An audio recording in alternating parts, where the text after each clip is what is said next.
నమస్తే జీవనరేఖ women's health కి స్వాగతం. బిడ్డని ప్రసవించిన తర్వాత మిగిలే మరో ముఖ్యమైన పని డెలివరీ ఆఫ్ ప్లాసెంటా అంటే మాయని బయటకు తొలగించడం. ఒక రకంగా చెప్పాలంటే ఇది డెలివరీలో భాగం. ప్రెగ్నెన్సీ అధ్యాయాన్ని పూర్తిగా ముగించేందుకు చివరి మలుపన్నమాట. డెలివరీ ఆఫ్ ప్లాసెంటా విషయంలో సరైన జాగ్రత్తలు తీసుకోకపోతే గర్భిణీకి పలు కాంప్లికేషన్స్ ఎదురు కావచ్చు. ఇవాల్టి జీవనరేఖ విమెన్స్ హెల్త్ లో డెలివరీ ఆఫ్ ప్లాసెంటా గురించి తెలుసుకుందాం.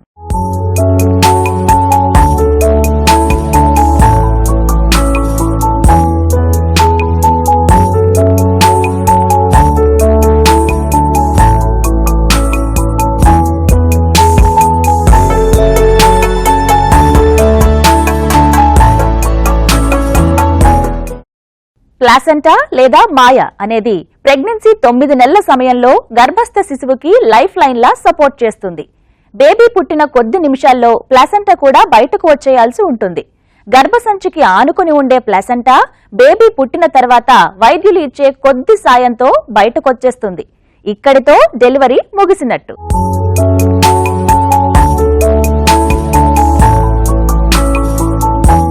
లేబర్ అనే అత్యంత ఛాలెంజింగ్ స్టేజ్ దాటి ఎంతో ఇబ్బంది పడిన తరువాత బేబీ పుట్టడంతో ఇబ్బంది పెట్టిన నొప్పులన్నీ మరిచిపోయి హమ్మయ్యా అని ఊపిరి పీల్చుకుంటారు అందరూ.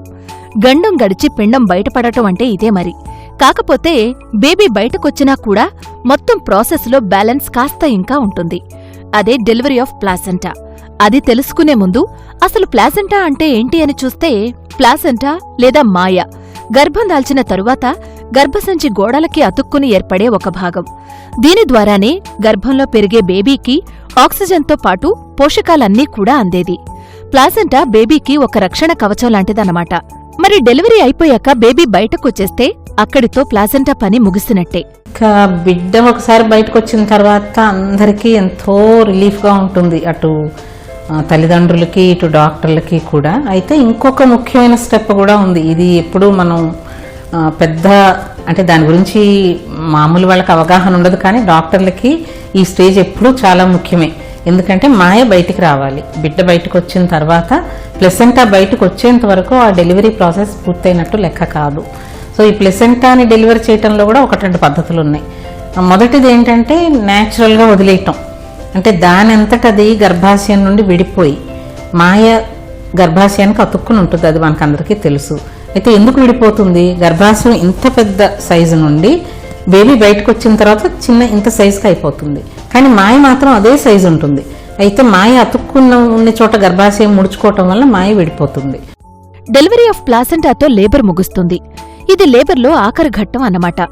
ఈ సమయంలో సాధారణంగా లేబర్ నొప్పుల్లాంటివే కొంచెం తక్కువ తీవ్రత కలవి 2-3 వస్తాయి. బేబీ ధ్యాసలో అసలు ఈ నొప్పి వచ్చినట్టుగా కూడా తెలియకపోవచ్చు.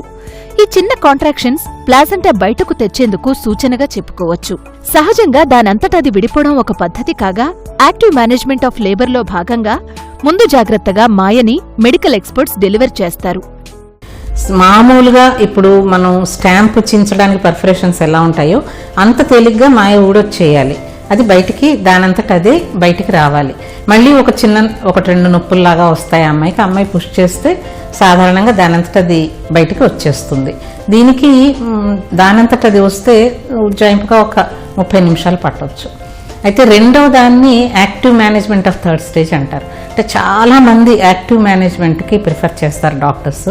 అందుకని చెప్పి యాక్టివ్ మేనేజ్మెంట్ అంటే కాన్పు జరిగిన తర్వాత ఆక్సిటోసిన్ అనే హార్మోన్ ఒక 10 యూనిట్స్ ఇంజెక్షన్ ద్వారా ఇస్తారు. దాంతో గర్భాశయం వెంటనే ముడుచుకుంటుంది. తర్వాత ఎప్పుడైతే ఆ గర్భాశయం గట్టిగా కంట్రాక్ట్ అయిందో కాంట్రాక్షన్ అండ్ కౌంటర్ ట్రాక్షన్ అని చెప్పి అంబిలికల్ కార్డ్ బిడ్డ పుట్టిన తర్వాత బయటకు ఉంటుంది కనుక గర్భాశయం మీద ఒక చెయ్యి పెట్టి అది కంట్రాక్ట్ అయినప్పుడు మాయ విడిపోయిందని మనకి తెలిసినప్పుడు గర్భాశయాన్ని పైకి అంబిలికల్ కార్డ్ని కిందికి లాగటం ద్వారా మైల్డ్ ట్రాక్షన్ అంటే బలవంతాన లాగటం కాదు, దానంతట అది వస్తూనే ఉంటుంది, బయటికి రావటం అన్నమాట. దీన్ని యాక్టివ్ స్టేజ్ అంటారు. దీని ద్వారా బ్లీడింగ్ చాలా తక్కువ అవుతుంది. దీని ద్వారా థర్డ్ స్టేజ్ డ్యూరేషన్ కూడా తగ్గుతుంది. మామూలుగా 10-15 నిమిషాల్లో మొత్తం అంతా అయిపోతుంది. గర్భాశయం గట్టిగా ముడుచుకుంటుంది. మాయ సులభంగా బయటకొచ్చేందుకు కాంట్రాక్షన్స్ ని ప్రేరేపించేందుకు గాను మరికొద్ది మోతాదులో ఆక్సిటోసిన్ ఇవ్వడం కూడా సాధారణమే. ప్లాసెంటా బయటకు రాగానే దాన్ని వైద్యులు చెక్ చేస్తారు. పూర్తిగా బయటకొచ్చేసిందా లేదా అని కన్ఫర్మ్ చేసుకోవడం అన్నమాట. ఏ కొద్ది మొత్తంలో కూడా దీని మిగులు గర్భసంచిలో ఉండకూడదు.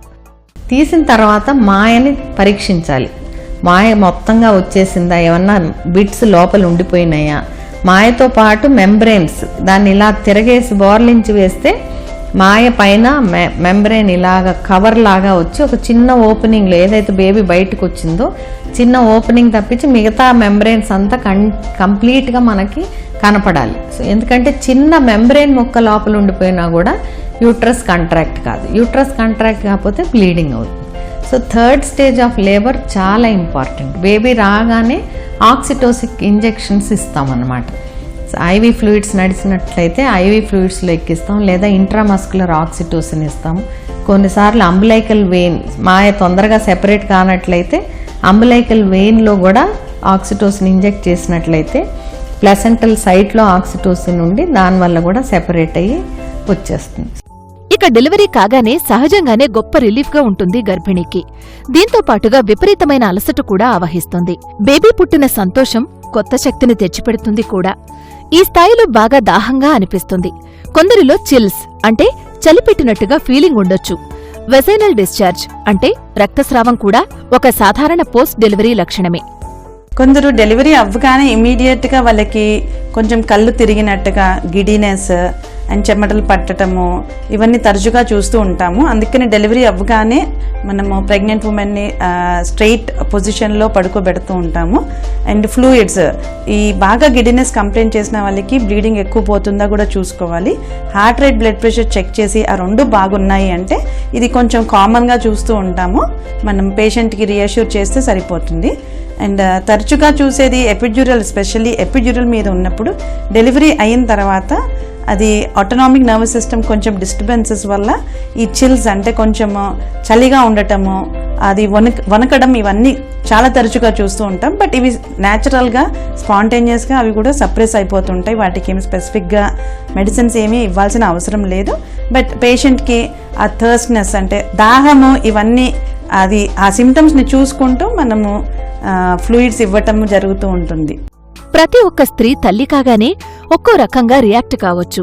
అలసిపోయి కొందరు మంచి నిద్రలోకి జారిపోతే మరికొందరు తమ బేబీని చూసుకుని మురిసిపోయి నిద్ర మర్చిపోతారు. బుజ్జి అతిథి రాకతో అప్పటిదాకా టెన్షన్గా ఉన్న వాతావరణమంతా సందడిగా మారి కొత్త ఎనర్జీని తీసుకొస్తుంది. ప్లాసెంటా అంతా కూడా పూర్తిగా బయటకు వచ్చేసిందా లేదా అని చెక్ చేయటం ప్రసవం చేసిన డాక్టర్ బాధ్యత. ఒక్కోసారి ప్లాసెంటా మిగులు కనుక గర్భసంచిలో ఉండిపోతే దానివల్ల మరిన్ని కాంప్లికేషన్స్ రావచ్చు. అధిక రక్తస్రావం అటువంటిదే. అందుకే డెలివరీ ఆఫ్ ప్లాసెంటా చేసిన తర్వాత కనీసం 1 గంట పాటు మానిటరింగ్ తప్పనిసరి.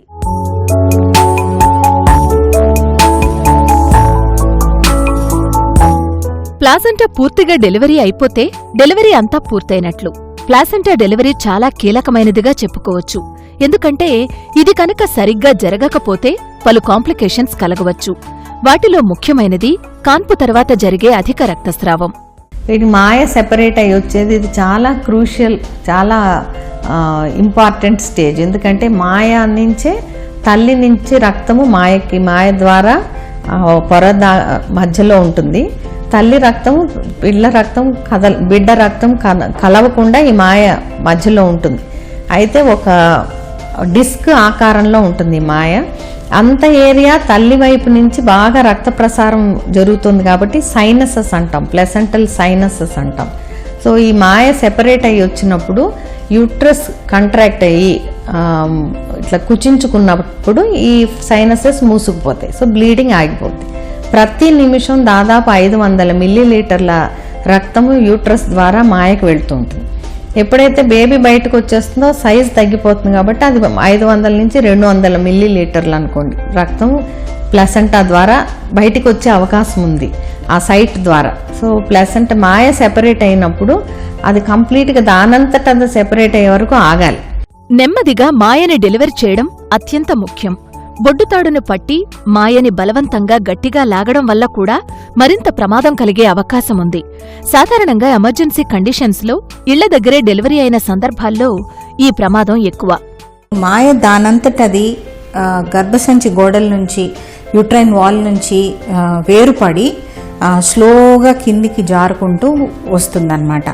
ఇది వచ్చినప్పుడు మనకి పైదాకా ఉన్న కార్డు కొంచెం కిందికి వస్తుంది. కిందికి వచ్చినప్పుడు చక్కగా దాన్ని సపోర్ట్ చేసి గ్రాడ్యువల్గా యూట్రస్ని పైకి తోస్తూ మాయని జెంటిల్గా డెలివర్ చేయాలి.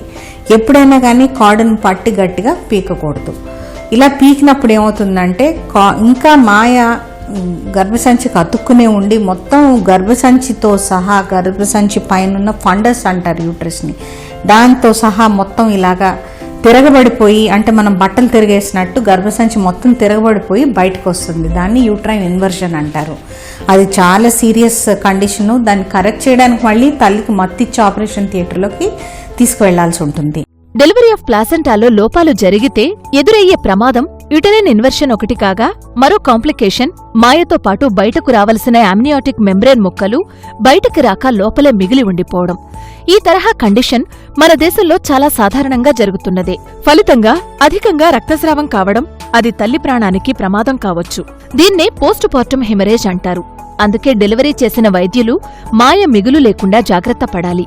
మాయకు సంబంధించిన మరిన్ని కాంప్లికేషన్స్ ఉంటాయి. ఒక్కొక్కసారి ఇంత ఈజీగా నేను చెప్పినట్టు పద్ధతిగా మాయ రాదు. ఎక్కడో ఒక చోట డాక్టర్ని సతాయించాలిగా, ఏదో ఒక స్టెప్లో డాక్టర్ అవసరం అని తెలియజేయడానికి బహుశా. సో మాయ విడకుండా లోపలే ఉండిపోతుంది. ఇందులో 2 రకాలు జరగచ్చు.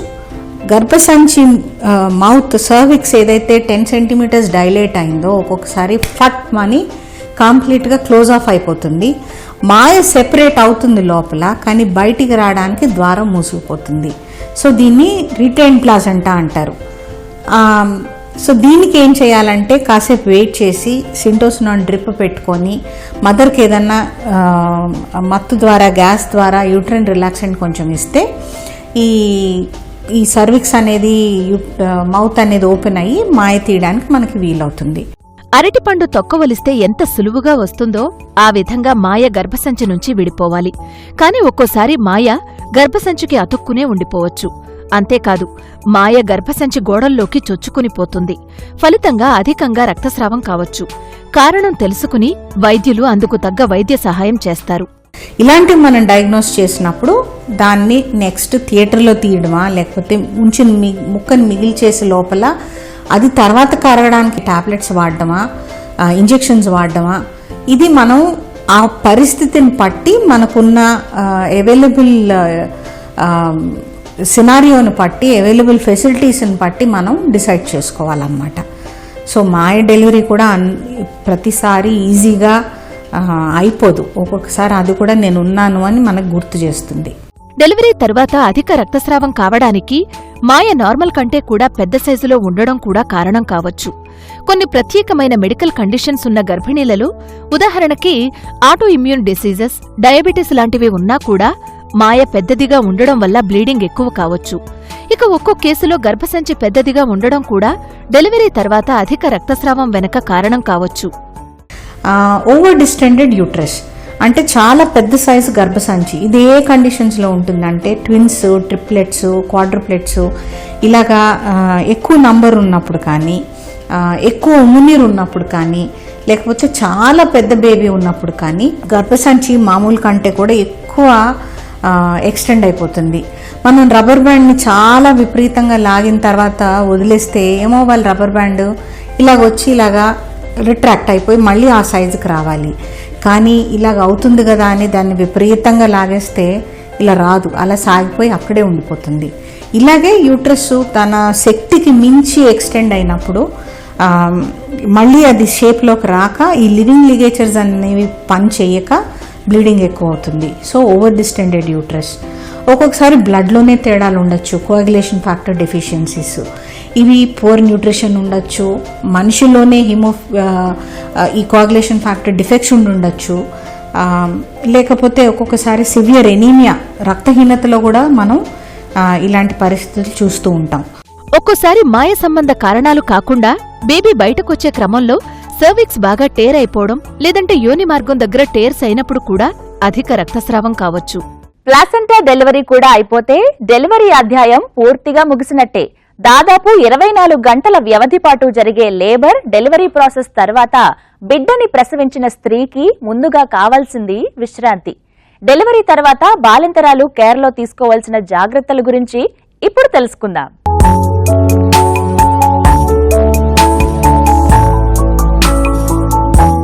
గంటల పాటు నొప్పులు పడి బిడ్డకు జన్మనిచ్చి తల్లి శరీరం పూర్తిగా అలసిపోయి ఉంటుంది. లేబర్, కాన్పు స్త్రీకి మరో జన్మెత్తడంతో సమానం. బిడ్డని ప్రసవించిన వెంటనే కొంత రిలీఫ్ ఉంటుంది. కాని లేబర్ తాలూకు అలసట, బేబీ బయటకొచ్చే క్రమంలో జరిగే ప్రాసెస్లో ఆయా ప్రాంతమంతా పచ్చిగా ఉండడం, దీనికి తోడు ఎపిసియాటమీ చేసి ఉంటే, సూచస్ తాలూకు ఇబ్బంది, ఫోర్సెప్స్ ఉపయోగించుంటే ఆ తాలూకు పెయిన్, ఇవన్నీ కూడా కొన్ని రోజుల పాటు ఇబ్బంది పెడతాయి. వీటితో పాటుగా రక్తస్రావం కూడా కొద్ది రోజుల పాటు కావడం చూడొచ్చు. ఈ సమయంలో విశ్రాంతితో పాటు గర్భిణికి చక్కటి కేర్ తప్పనిసరి. ఈ తరచుగా నార్మల్ డెలివరీ అయిన తర్వాత పేషెంట్కి అంటే ఎనర్జీ అంతా యూటిలైజ్ అవ్వటం వల్ల చాలా వీక్గా అనిపిస్తూ ఉంటుంది. ఇలాంటి వాళ్ళకి ఇమ్మీడియట్గా వాటర్ ఇవ్వచ్చు అండ్ వేడిగా టీ, కాఫీ ఆర్ పాలు కూడా ఇవ్వచ్చు. పేషెంట్ కాన్షియస్గా ఉండి మాట్లాడడం అంతా బాగుంది అంటే ఈ వేడి పదార్థాల వల్ల వాళ్ళకి కొంచెం ఈ వనకటం ఇవన్నీ కూడా తగ్గుతాయి. అండ్ ఇమ్మీడియట్గా కావాలి అంటే సాఫ్ట్ డైట్ ఇవ్వచ్చు, అంటే ఇడ్లీ కానివ్వండి, బ్రెడ్ కానివ్వండి. ఇవి ఇచ్చినప్పుడు వాళ్ళు కొంచెం బెటర్గా ఫీల్ అవుతారు.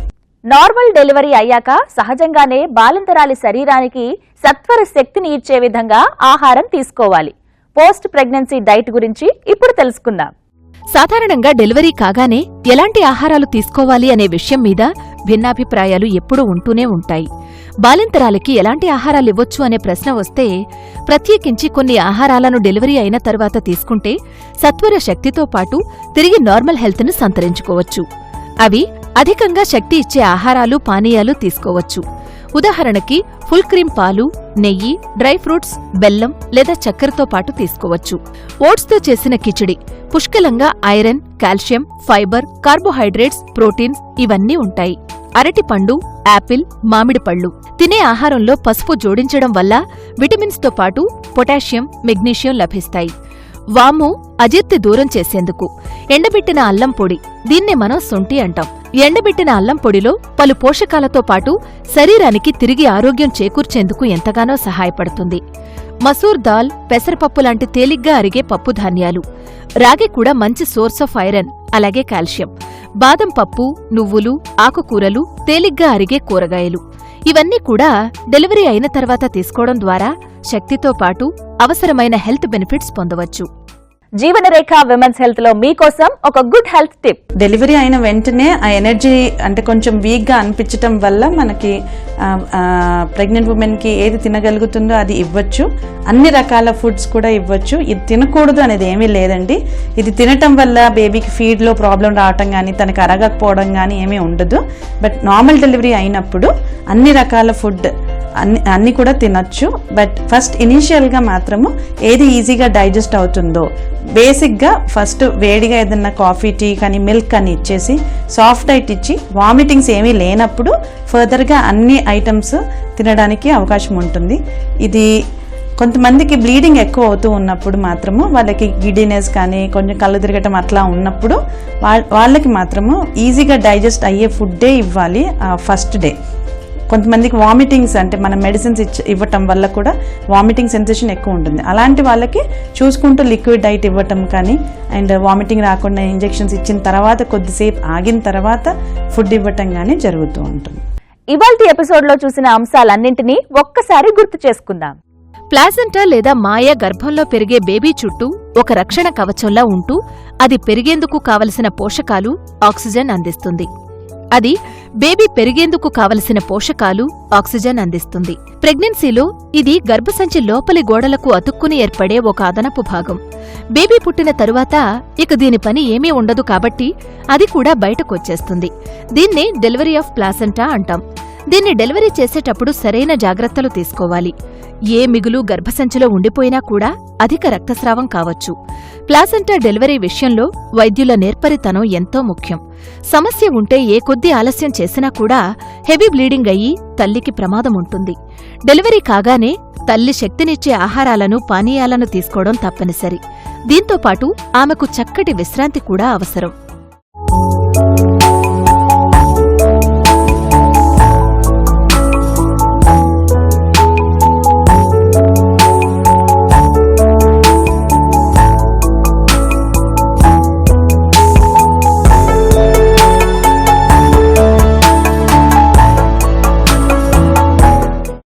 డెలివరీ ఆఫ్ బేబీ, ఆ తర్వాత డెలివరీ ఆఫ్ ప్లసెంటాతో డెలివరీ అనే అధ్యాయం పూర్తిగా ముగుస్తుంది.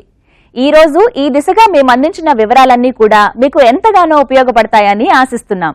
మరో ఎపిసోడ్లో మళ్ళీ కలుద్దాం. అంతవరకు సెలవు, నమస్తే.